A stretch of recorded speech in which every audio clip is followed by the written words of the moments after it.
Ƙungiyar ƙwallon kafa ta PSG na zawarcin Osimhen.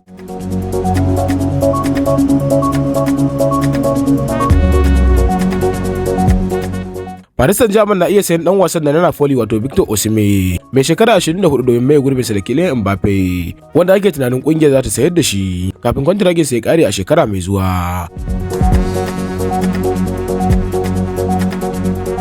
Mbappe ya fito fili ya bayyana PSG a niyyarsa ta barin kungiyar a kyauta idan har kwantiraginsa ya kare a watan Yunin shekarar 2024. Sai dai kuma PSG na da burin sayar da shi a wannan bazarar idan har ba zai sanya hannu akan sabon kwantiragi a kungiyar ba.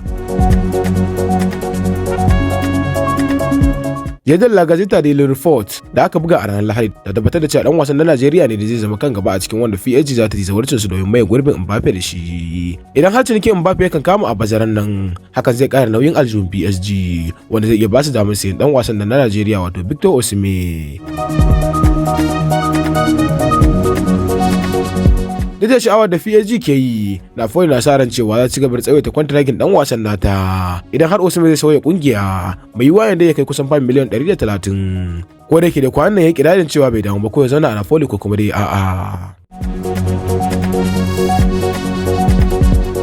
Ƙungiyar ƙwallon kafa ta Real Madrid ba ta son tilastawa 'yan wasanta domin ta sayar da su akan Kylian Mbappe.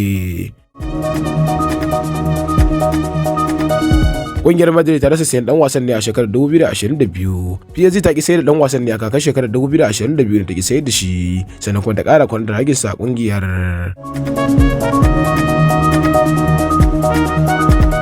A halin yanzu dai Mbappe da kuma ƙungiyar ƙwallon kafa ta Real Madrid suna cikin tsaka mai wuya. Domin kuwa ƙungiyar ta PSG ta bayyana cewa idan har Mbappe bai zaɓi wata ƙungiyar da zai koma ba, to lalle za su sayar da shi ga duk ƙungiyar da ta ba su abin da suka bukata akan dan wasan.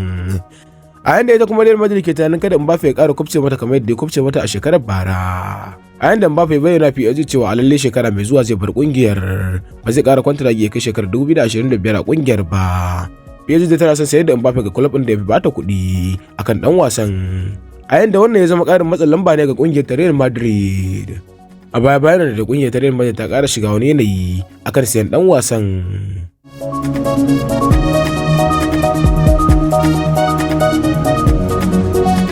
Shirin Mbappe shine bar PSG a shekarar 2024 a kyauta domin tafiya kungiyar Real Madrid. A yanda PSG kuma ta bayyana cewa sayar da shi za ta yi kafin ya kai wannan shekarar.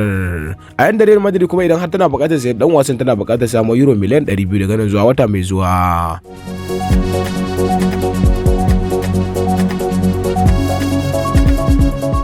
A yanda kungiyoyin turai da ke sa ido akan 'yan wasan Real Madrid din wanda suka da Fede Valverde da kuma Aurelien Tchouameni, wanda ana ganin cewa idan har suka sai da wannan 'yan wasan su ma aljihunsu zai ƙara nauyi domin ci gaba da sayo 'yan wasan da suke bukata. A yanda wasu ke ƙara ganin cewa dan an sayar da wayannan 'yan wasan ana da wayanda za su mai gurbin su kamar irin su Jude Bellingham da aka siya.